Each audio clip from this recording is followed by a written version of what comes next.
দিয়ে রোলার দিয়ে চাপাই রাখছে, চাপাইয়া উপর দিয়ে কিন্তু ওই পলিথিন মাটি দিয়ে ঢেকে রাখার কথা, কিন্তু সেইটা দেয় না। আমরা করছি কি বড় এই যে চট দিয়ে ঢেকে রাখছে যাতে বাতাস না ঢোকে। এই দিক দিয়ে খাবার বের করে, এটা কিন্তু 2 বছর পর্যন্ত খাওয়াইতে পারে এরা, বুঝছেন? স্টক করে। এটাকে কি বলে? সাইলেজ পড়াইছেন আপনাদের? এই সাইলেজ কি এরকম পারবেন আপনারা? উপস্থিত আছেন উপজেলা প্রাণী সম্পদ কর্মকর্তা ডক্টর গোলাম মাওলা, আরও উপস্থিত আছেন উপজেলা প্রাণী সম্পদ সম্প্রসারণ কর্মকর্তা ডক্টর প্রণব দত্ত, আরও আছে উপস্থিত ভানারপাড়া উপজেলার সম্মানিত খামারি। ভিডিওটা দেখতে থাকেন, ধন্যবাদ।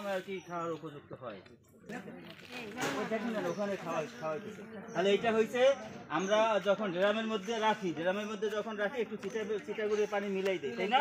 যারা গরুর খামার তৈরি করতে চান, পরিকল্পিত জ্ঞান অর্জনের সুন্দর একটি ভিডিও। আমরা আজকে এসেছি উপজেলা প্রাণী সম্পদ দপ্তর ও ভেটেরিনারি হাসপাতাল ভানারপাড়া থেকে। আমরা এসেছি বাবুগঞ্জে। এখন আমরা আছি মাধবপাশা পাংশা গ্রামে। তো এখানে দেখছেন আমাদের সম্মানিত খামারি। আমরা যে আজকে খামারে এসেছি, এটি একটি ডেইরি খামার। আর খামার পরিকল্পনার আগে খামার কয় প্রকার সেটা আপনাদের জানতে হবে। গরুর খামার, তার ভিতরে হচ্ছে গরুর খামার 2 প্রকার, একটা হচ্ছে ডেইরি খামার এবং একটি হচ্ছে হৃষ্টপুষ্ট খামার। আপনারা আজকে দেখবেন ডেইরি খামার। ডেইরি খামার মতলব হচ্ছে দুধ উৎপাদন যে গরু হয় তাদেরকে ডেইরি বলা হয়। আর সেই ডেইরি খামারে আজকে আমরা আমাদের সম্মানিত খামারিদেরকে নিয়ে এসেছি এক্সপোর্টস ভিজিটের জন্য। তো আপনারা দেখতে পাচ্ছেন এখানে একটি খামারের নমুনা। আমরা আজকে যার খামারে এসেছি তার নাম হচ্ছে জনাব হারুনুর রশিদ। সে আমাদের জেলা দপ্তর থেকে 2 বার পুরস্কার প্রাপ্ত। তো আপনারা এখানে যে দেখতে পাচ্ছেন খামারের তার গবাদি পশুগুলো। তো এখানে যে গবাদি পশুগুলো দেখছেন, এগুলো দেখে আপনারা অবশ্যই হতবাক, কারণ এই গবাদি পশুগুলো দেখেন ছাড়া, তাদের গলাতে কোনো রশি নাই। আর রশি না থাকার জন্য বা খামারের জন্য আপনাদের আজকে সম্পূর্ণ না, আংশিক কিছু কথা আমরা শেয়ার করব। যদি আপনি মনোযোগ দিয়ে শোনেন তাহলে অবশ্যই আশা করি আপনি লাভবান হবেন। এখানে কিন্তু আপনারা একটি জিনিস লক্ষ্য করলে দেখতে পারবেন যে গরুর গলায় ছোট ছোট হলুদ হলুদ কাঠ, এটি কিন্তু হচ্ছে গরুর ট্যাগ নাম্বার।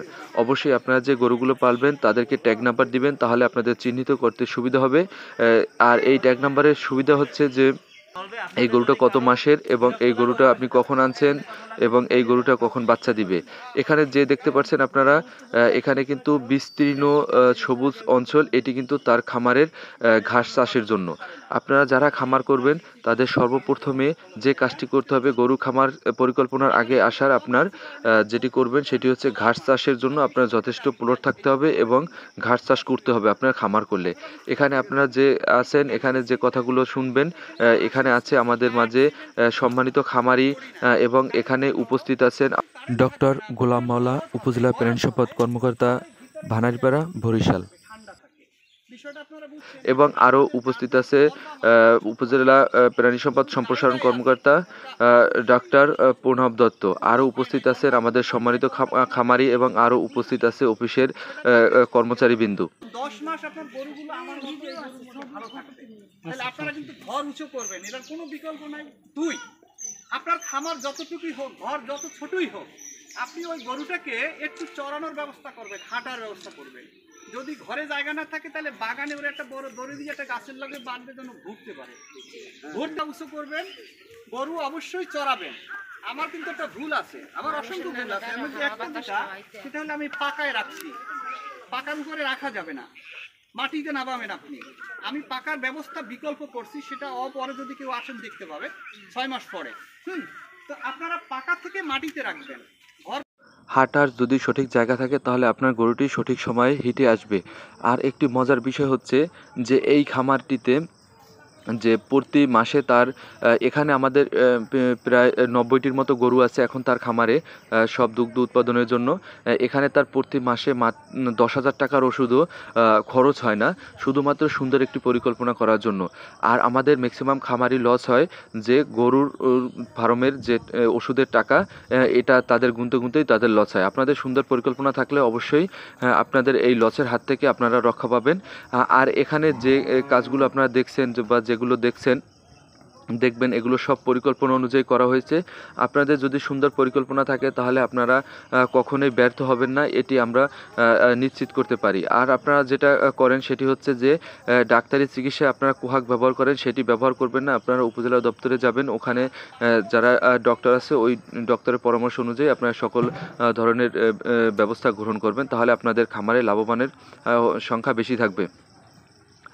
আরও হচ্ছে যে আপনারা এই গরুগুলো দেখতে পাচ্ছেন, এই এই গরুগুলো কিন্তু সঠিক নিয়মে কিন্তু আপনাদের পরিচালনা করতে হবে, তাহলে আপনারা লাভবান হতে পারবেন। এটি হচ্ছে যে মিল্কিং মেশিন, আপনার স্ক্রিনে যেটি দেখছেন, যে আপনারা অনেকেই মিল্কিং মেশিন দেখছেন, আবার অনেকেই দেখেন নাই। এটি কিন্তু যান্ত্রিক, এটি ব্যাটারিতেও চলে এবং কারেন্ট লাইন দিলেও আপনারা এটি চালাতে পারবেন, যেটি দিয়ে গরুর দুধ দহন করতে হয়। এটি কিন্তু ছোট আকারে পাওয়া যায়, 3 থেকে 10 লিটার মনে হয় আছে, আর এটি 40 লিটারের, যেটি আমাদের এই খামারি বলছে। তো আপনারা এখানে যেগুলো আছে যদি ফলো করেন তাহলে অবশ্যই এই আপনাদের গরুর খামার করার জন্য সুন্দর একটি আগ্রহ তৈরি হবে এবং আপনারা কখনোই এই যেটা লস বলি আমরা, সেই লসে আপনারা যাবেন না, সবসময় লাভবান হতে পারবেন। তো আমাদের ভিডিওটা আরও বড় করার ইচ্ছে ছিল, কিন্তু অনেক বড় হয়ে যায়, যার জন্য আমরা করতে পারলাম না। ছোট্ট একটা ভিডিওতে সম্পূর্ণ কথা বলা সম্ভব না। আশা করি আপনাদের ভিডিওটা ভালো লাগবে সম্পূর্ণ দেখলে।